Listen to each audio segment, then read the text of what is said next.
Class 10th की English है, chapter number 9 है भोली का। इसके राइटर हैं के अब्बास। और इस वीडियो के अंदर पढ़ने हम शॉर्ट आंसर। पहला क्वेश्चन है, why is Bholi's father worried about her. भाई क्यों भोली भोली इसके, तो अपोस्ट्रोफ एस का मतलब के, भोली के पिताजी क्यों वरीड चिंतित हैं, परेशान हैं, अबाउट के बारे में, हर उसके। तो वरीड का मतलब होता है चिंतित या परेशान, चिंतित या परेशान। तो हिंदी निकालेंगे कि भोली के पिताजी क्यों परेशान हैं उसके लिए या उसके बारे में क्यों परेशान हैं। आंसर है इसका, रामलाल हैड 7 चिल्ड्रन। रामलाल के 7 बच्चे थे। हैड का मतलब पोजीशन के लिए आया, अधिकार के लिए आया है। तो जब कोई सी चीज पास होती है तब लगाते हैं हैड पोजीशन के लिए। रामलाल के पास या रामलाल के 7 बच्चे थे। ऑल ऑफ देम उनमें से सभी, ऑल ऑफ देम उनमें से सभी, एक्सेप्ट के सिवाय भोली भोली के, भोली के सिवाय उनमें से सभी, वर लुकिंग गुड वो अच्छे दिखाई देते थे, अच्छे थे, हेल्दी थे स्वस्थ थे, एंड स्ट्रोंग और मजबूत थे, मतलब देखने में ठीक ठाक थे, हेल्दी थे और स्ट्रोंग थे। आगे है ऑन द कॉन्ट्रेरी। कॉन्ट्रेरी का मतलब होता है के विपरीत, पूरी फ्रेजल वर्ब है, इसको पढ़ेंगे विपरीत, के विपरीत। ऑन द कॉन्ट्रेरी के विपरीत भोली भोली के हैड नाइदर गुड लुक्स। इसके विपरीत भोली अच्छी दिखाई नहीं देती थी और इंटेलिजेंस और बुद्धिमान भी नहीं थी। सो इसलिए ही वॉज वरीड, इसलिए वह चिंतित था, अबाउट हर उसके बारे में। नेक्स्ट वाला है, देखो नेक्स्ट वाला है, forward unusual reason. Forward unusual reason, असामान्य कारणों के लिए इस भोली भोली सेंट टू स्कूल भेजी गई थी। तो ये कह रहे हैं कि असामान्य कारणों से भोली को क्या स्कूल भेजा गया था। सेंट मतलब भेजा गया, सेंड की सेकंड फॉर्म सेंट। तो असामान्य कारणों के कारण भोली को क्या स्कूल भेजा गया था। आंसर है इसका, सी इज सेंट, उसे भेजा गया था, पेसिव वॉइस है, सब्जेक्ट आया और वर्ब आ गई third form. She is sent, उसे भेजा गया था टू स्कूल, स्कूल को, नॉट फॉर एडुकेशन, इसके शिक्षा के लिए। इसको एडुकेशन पढ़ते हैं और एजुकेशन भी पढ़ा जाता है।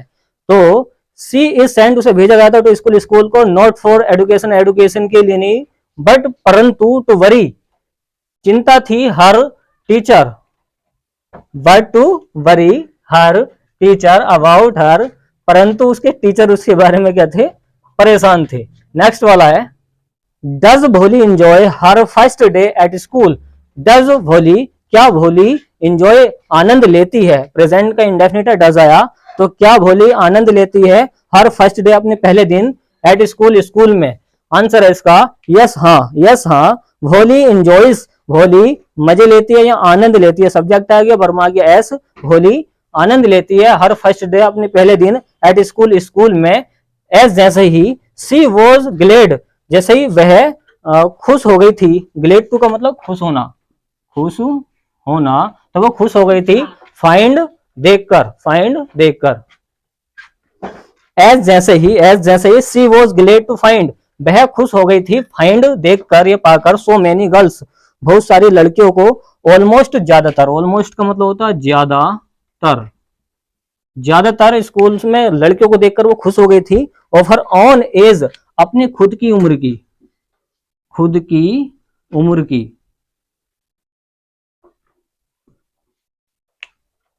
हाँ एक बार और देखो इसको, सो इसलिए मैनी गर्ल्स, बहुत सारी लड़कियां, ऑलमोस्ट ज्यादातर, ऑफ हर ऑन एज, उसकी खुद की उम्र की लड़कियां थी वहां पर, प्रेजेंट देयर, उस टाइम वहां पर उसकी खुद की उम्र की लड़कियां थी। सी होप्ड, उसे आशा थी, डेट की, वन ऑफ दीज, उन लड़कियों में से, वन ऑफ दीज गर्ल्स, उन लड़कियों में से, माइट हो सकती है, माइट बिकम हो सकती है, हो सकती है, माइट बिकम हो सकती है उन लड़कियों में से, हर फ्रेंड उसकी दोस्त, उन लड़कियों में से उसकी कोई फ्रेंड बन सकती है, इसके बारे में बताया गया है। तो हाँ इसने आनंद लिया था, देखो। नेक्स्ट वाला क्वेश्चन है, why do Bholi's parents accept Bishamber's marriage proposal.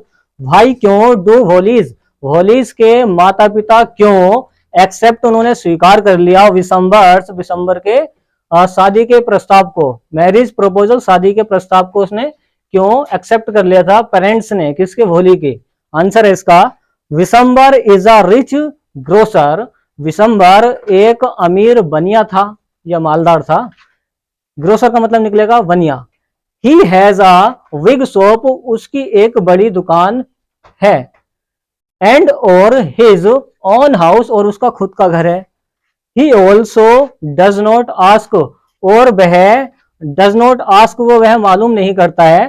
For dowry, दहेज के लिए भी। तो वह दहेज के लिए भी मालूम नहीं करता है, पूछता नहीं है दहेज के लिए भी। इस वजह से वो एक्सेप्ट कर लेते हैं इसके शादी के प्रपोजल को। नेक्स्ट वाला क्वेश्चन है, why does the marriage not take place. भाई क्यों मैरिज, शादी, शादी क्यों नॉट टेक प्लेस, नहीं होती है।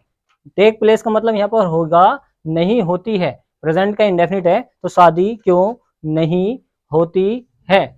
आंसर है इसका, हाँ आंसर है इसका, it is because the bride groom demands, क्योंकि दूल्हा मांग करता है अडोरी, दहेज की, ऑफ 5000 रुपीज, और 5000 रुपए की मांग करता है। भोली डज नॉट वांट, भोली नहीं चाहती है, टू मेरी, शादी के लिए, शादी करना वो नहीं चाहती है। सच, ऐसे, इसका निकालेंगे ऐसे, इसका मीन्स है ऐसे। देखो, Bholi does not want to marry, Bholi शादी नहीं करना चाहती है। सच, ऐसे पर्सन, अब पर्सन एक व्यक्ति से, हु जो इज ग्रेडी, जो एक लालच मतलब लालची है। ग्रेडी का मतलब होता है लालची। एक बार और देखो ध्यान से, यहां से, भोली डज नॉट वांट, भोली नहीं चाहती है, टू मेरी, शादी करना है। सच, ऐसे अ पर्सन एक व्यक्ति से, हु इज ग्रेडी, जो एक लालची है, ऐसे व्यक्ति से वो शादी नहीं करना चाहती, उसने मना कर दिया, इसको रिजेक्ट कर दिया है।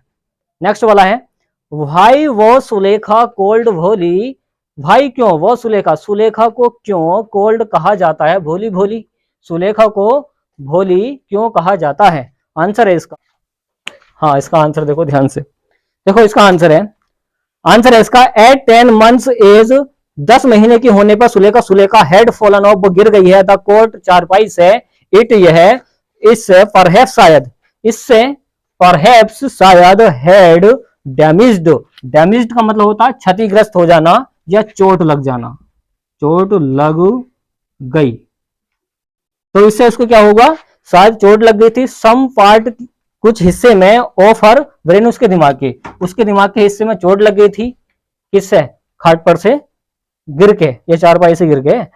विंग अ सिंपल सन, इसको पढ़ेंगे simpleton, being a simpleton, वो मूर्ख होने पर या साधारण होने पर या सीधी सादी होने पर, इसका मतलब निकालेंगे, विंग अ सिंपल सन, साधारण होने पर या मूर्ख होने पर।